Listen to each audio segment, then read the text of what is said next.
Chicos, sean bienvenidos a esta nueva clase de anatomía humana. En esta oportunidad vamos a hablar de las características morfológicas del hueso yoides y de los elementos que constituyen la columna vertebral. Iniciemos hablando del hueso yoides. El hueso yoides se caracteriza por ser un hueso particular en el sentido de que no se encuentra articulado a ningún otro hueso. Este hueso se mantiene en su ubicación gracias a la presencia de músculos y de ligamentos. Es un hueso impar, simétrico, ubicado en la línea media, es decir, lo vamos a ubicar en el cuello a nivel de la tercera o la cuarta vértebra cervical y que consta de 5 elementos básicos, que serán un cuerpo a cada lado del cual presenta prolongaciones laterales que corresponden a las astas mayores y menores del hueso yoides. Como lo observamos acá en la imagen, el hueso puede observarse de manera superficial por encima de lo que nosotros llamamos la nuez de Adán. Y es un hueso ubicado en el centro del cuello. Acá lo observamos, no se encuentra articulado a ningún otro hueso y presenta esta forma particular en forma de U o herradura abierta hacia atrás. Principalmente consta del cuerpo a ambos lados del cual surgen las astas laterales mayores y las astas menores. Bien, como bien decíamos, es el único hueso del cuerpo que no se encuentra articulado a ningún otro hueso u otro cartílago. Por tanto, delimita la presencia de unos grupos musculares suprayoideos que corresponden a 4 músculos y del grupo muscular infrayoideo que también son 4 músculos. Estos músculos son los encargados de permitir ligero movimiento del hueso y de mantenerlo fijo en su posición. Un músculo suprayoideo que nos interesa mucho corresponde al músculo miloyoideo porque es el que se encarga de hacer el piso propiamente dicho de la boca. Vamos a observarlo acá. Entonces estamos viendo el hueso yoides, vemos cómo es su forma en forma de U o de herradura abierta hacia atrás. Presenta un cuerpo que es lo más ancho y prominente y de ubicación anterior, del cual surgen las astas mayores y las astas menores como una pequeña prominencia. Acá lo observamos en una vista lateral, observamos cómo su cuerpo es un poquito más alto y sus astas se dirigen hacia atrás y son delgadas. Ahora bien, cuando hablamos de la columna vertebral nos referimos a una estructura bastante compleja y que es una estructura osteofibrocartilaginosa. ¿Por qué? Porque a nivel óseo está constituido por 33 vértebras, 33 vértebras y que se encuentran unidas una sobre la otra a través de unos anillos cartilaginosos que serán los anillos o discos intervertebrales. Asociados a ellos también, para mantenerlos en su posición, existe cantidad de ligamentos de característica obviamente fibrosa para permitir pues su unión o su trabajo en conjunto. Por eso hablamos de una estructura osteofibrocartilaginosa. Cuando nos referimos a las piezas óseas, consta de 33 piezas óseas que tienen características generales similares, pero que también existen características distintivas dependiendo de la región en la que se ubique. Es decir, será distinta una vértebra cervical a una vértebra torácica a una vértebra lumbar, porque si bien tienen características generales, también existen características distintivas de cada una de estas regiones. La columna vertebral, como bien hablábamos del sistema locomotor, no solo permite, no solo es el esqueleto que permite el movimiento cuando sobre él se aplican los músculos, sino que también permite la protección de estructuras. En el caso de la columna vertebral, este es nuestro eje central sobre el cual se articula el esqueleto apendicular, es decir, el miembro superior y el miembro inferior, y también la caja torácica. Adicional a esto, en el interior de esta columna vertebral transcurre por ese foramen vertebral la médula espinal. Entonces es un elemento que proporciona recubrimiento y protección a la médula espinal y que también participa como sostén, como elemento de gravedad. Es nuestro centro de gravedad, es decir, todas las fuerzas que se aplican sobre nuestro cuerpo van a estar disipadas y soportadas por la columna vertebral. Acá podemos observar la columna vertebral, vemos como nuestros 33 grupos vertebrales, nuestros 33 bloques o vértebras óseas se disponen una sobre la otra, mantenidas allí gracias a la presencia de articulaciones para generar pues esta literal columna que permite soportar todo el peso de nuestro cuerpo. En el interior de la columna vamos a observar cómo transcurre la médula espinal y también vemos que los cuerpos vertebrales no se encuentran en un contacto directo, sino que se encuentra la presencia del disco vertebral entre o separando esos cuerpos vertebrales. Y sobre esos cuerpos vertebrales también existen ligamentos fibrosos. La columna vertebral, como es un elemento bastante extenso, lo vamos a dividir en varias porciones. Tendremos una porción cervical, una porción torácica, una porción lumbar, sacro y coxis. Ahora bien, cada una de estas porciones tiene un grupo, un número determinado de vértebras y presenta algunas curvaturas en estas regiones. Entonces, tendremos 7 vértebras cervicales, 12 vértebras torácicas o dorsales, 5 vértebras lumbares, el sacro y el coxis. El hueso sacro no es más que la fusión de 5 vértebras y el coxis corresponde a la fusión de 4 vértebras. Entonces vamos a ver acá cómo existen ciertas características que hacen que sean distintas cada una de estas regiones. En la medida en la que vamos descendiendo, podemos observar que la forma de las vértebras a nivel cervical difiere de las vértebras torácicas y las vértebras lumbares, y por supuesto del sacro y del coxis. Entonces vamos a observar cómo existen características distintivas de cada región, y en la medida en la que vamos avanzando también, a nivel inferior, los cuerpos de estas vértebras se van haciendo más robustos, más altos, para permitir mayor soporte del peso. Es decir, que en la región lumbar es en donde se va a concentrar la mayoría de estas fuerzas y la disipación de las mismas.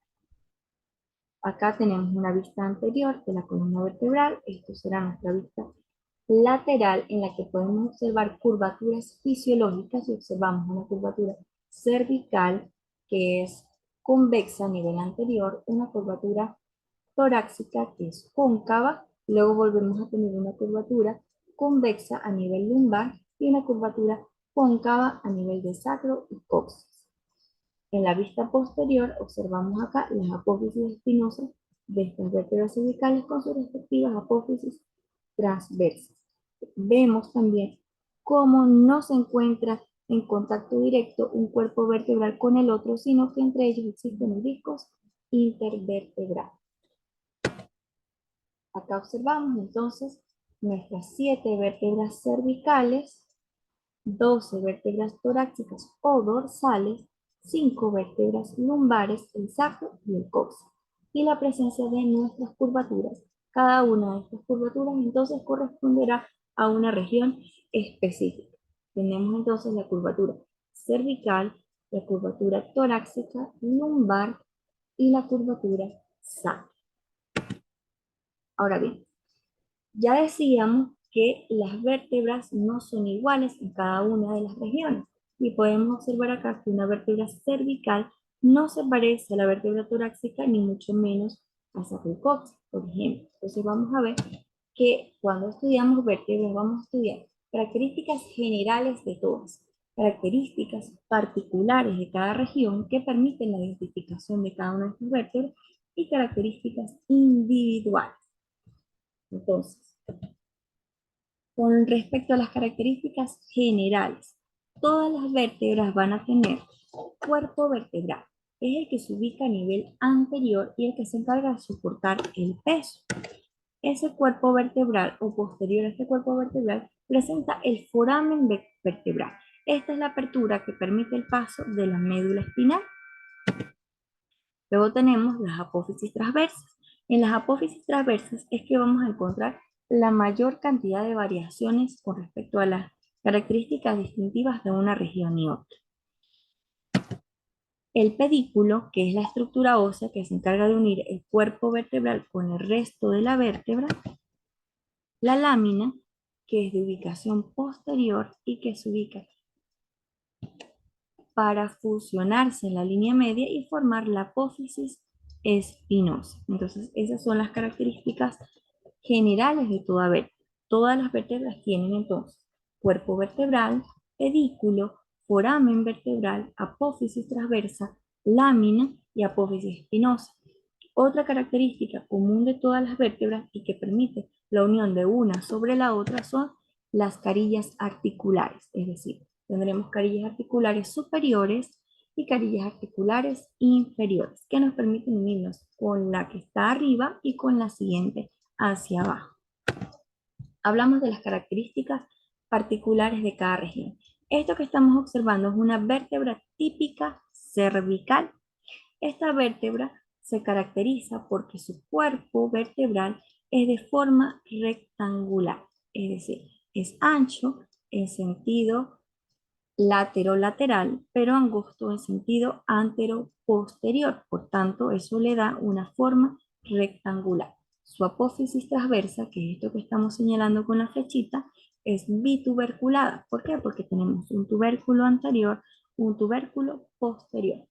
Adicional a esto, presenta un foramen, que es el foramen transverso. Este foramen transverso permite el paso de la arteria vertebral a lo largo de toda la columna cervical, porque una vez que esta arteria vertebral transcurre, va a penetrar el foramen magno para permitir la irrigación junto con arteria carótida interna de todo el sistema nervioso central. Hacia atrás del cuerpo vertebral vamos a tener el foramen vertebral, que se caracteriza por tener forma triangular. Luego tenemos las carillas, el pedículo que une las carillas articulares superiores e inferiores, la lámina que se fusiona para formar una apófisis espinosa que también es bituberculada. Entonces esas son las características de una vértebra cervical. Decimos entonces que tiene cuerpo vertebral rectangular, foramen vertebral triangular, apófisis transversa bituberculada y foramen transverso, apófisis espinosa bituberculada. Una vértebra torácica se caracteriza porque su cuerpo vertebral es cilíndrico, su foramen vertebral también es cilíndrico, presenta una apófisis transversa con carilla articular, en este caso la carilla corresponde a la articulación de las costillas. Recuerden que a nivel torácico tenemos la caja torácica que está hecha por las costillas y el esternón. Entonces, su soporte en relación a la columna, pues serán estas carillas laterales articulares para las costillas y que la apófisis espinosa en este caso ya no es bituberculada ni horizontalizada, sino que por el contrario se dirige hacia abajo, ¿sí? Y observamos cómo la altura del cuerpo vertebral pues va aumentando. Una vértebra lumbar característica es que su cuerpo vertebral es arriñonado o en forma de semiluna. Su foramen vertebral vuelve a ser triangular y observamos cómo su apófisis espinosa ha cambiado. Ya no se dirige hacia abajo, sino que se vuelve más horizontal y es mucho más ancha. Entonces decimos que tiene una apófisis espinosa en cuerpo de H, como si fuera un H. En la medida también una característica es que en la medida en que vamos avanzando y se coloca una vértebra sobre la otra, se van formando estos espacios que son los agujeros de conjunción. Estos agujeros de conjunción permiten la salida a partir de la médula espinal de los nervios raquídeos, los cuales se abrirán en una rama anterior y una rama posterior o dorsal. Hablábamos también de que aparte de poder diferenciar las vértebras, dependiendo de la región, habían características individuales. Estas características individuales corresponden a las vértebras que no se parecen a ninguna otra. Tal es el caso del axis y del atlas. El atlas, que es el que estamos observando, es la primera vértebra cervical y pueden notar ustedes que desde el punto de vista morfológico es muy distinta al resto de las vértebras. ¿Por qué? Porque carece de un cuerpo vertebral. A ella le vamos a describir son las masas laterales en las cuales se encuentran las carillas articulares para el cóndilo, esta es la vista superior del atlas. Entonces, esta será la carilla articular para el cóndilo del occipital. Tenemos una apófisis transversa con su respectivo foramen transverso, un arco anterior y un arco posterior. En cada uno de esos arcos existe un tubérculo anterior y un tubérculo posterior y por supuesto todo el espacio central corresponde al foramen vertebral. Otra característica importante es que como esta es la primera vértebra cervical, acaba la arteria vertebral, va a ascender y dobla posterior a la carilla articular para el cóndilo, dejando un surco que es el surco para la arteria vertebral. Esta es la vista inferior y seguimos observando un arco anterior, un arco posterior, las apófisis transversas y foramen transverso. Y estas serán, por supuesto, las carillas articulares para el axis. Acá están observando el detalle anatómico. Esta lámina es tomada del Atlas de Netter. Podemos observarlo acá. Entonces tenemos el arco anterior, el arco posterior, las carillas para los cóndilos del occipital, el foramen transverso, por supuesto, la apófisis transversa y el foramen vertebral. Acá tenemos el surco para la arteria vertebral. Ahora vamos a ver las características distintivas del axis. El axis primordialmente se caracteriza por tener este elemento prominente en relación al margen superior de su cuerpo, que corresponde a la apófisis odontoide. Esta apófisis odontoide tendrá una carilla anterior y una carilla posterior. La anterior corresponde a la articulación con el arco anterior del ápice. Y acá observamos igualmente una apófisis transversa con su foramen transverso y una apófisis espinosa bituberculada, tal y como lo indican las características de una vértebra típica cervical. Acá estamos observando entonces los detalles. La apófisis odontoides también la pueden encontrar referenciada como diente del axis. Vemos las carillas articulares, por supuesto la carilla para articularse con el atlas y la carilla inferior para articularse con la que corresponde, que sería C3, el cuerpo vertebral, que es un poco más cilíndrico, y por supuesto la apófisis espinosa bitubercular.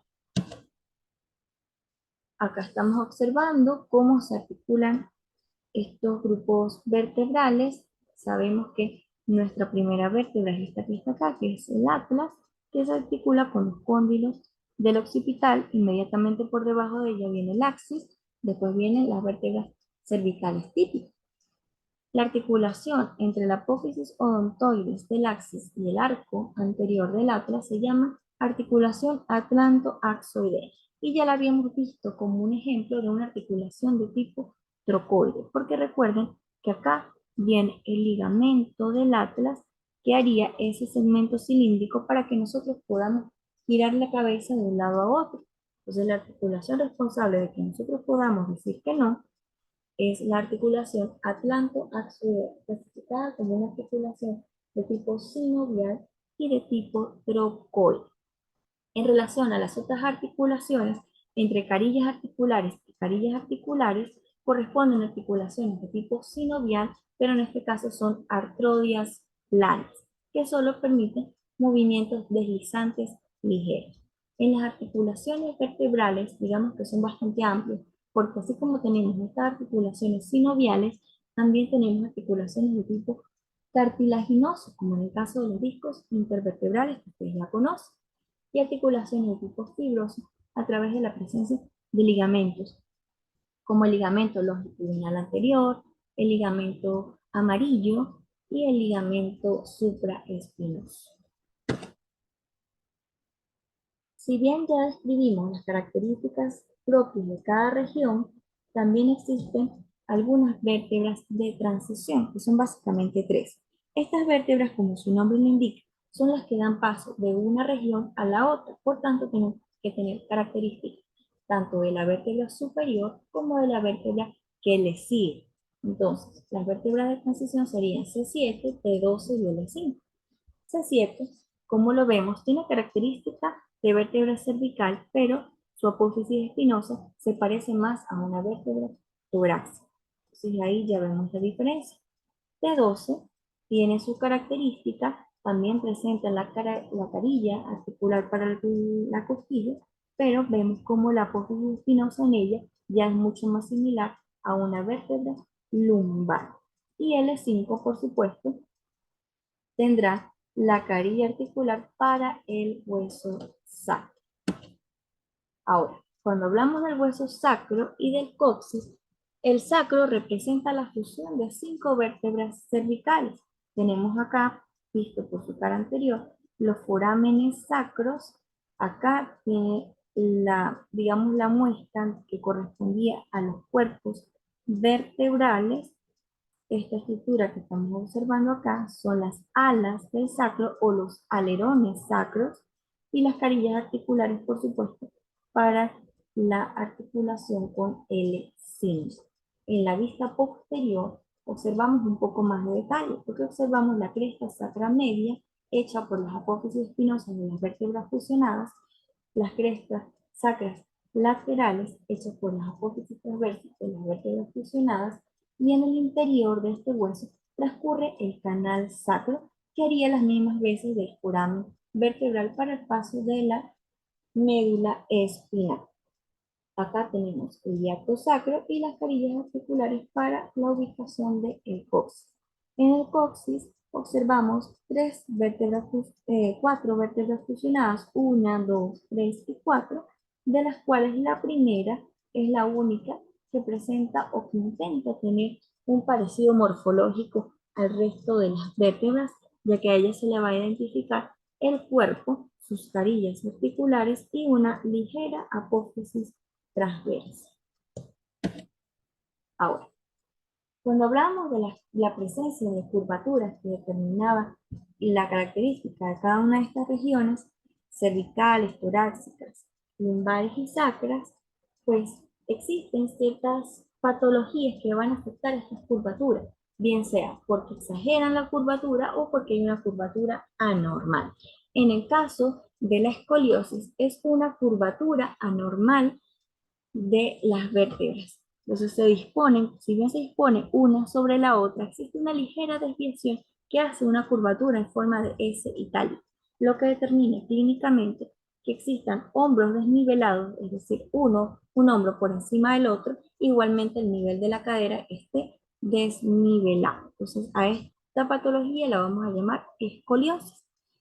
También existe la lordosis. La lordosis, digamos, coloquialmente, son aquellas personas que vemos que caminan como un patico, que parecen un patico porque levantan mucho la colita. ¿A qué se refiere? A que la curvatura normal lumbar se encuentra exagerada. Entonces se hace muy proclive y da la apariencia de una inclinación hacia atrás. Entonces sí se ven como un patico. Y la psicosis se caracteriza por presentar joroba, lo que comúnmente se llama joroba. ¿Por qué? Porque es una curvatura arqueada de la espalda, es decir, que la curvatura torácica se encuentra exagerada. Bien, ahora vamos a observar esas características acá en el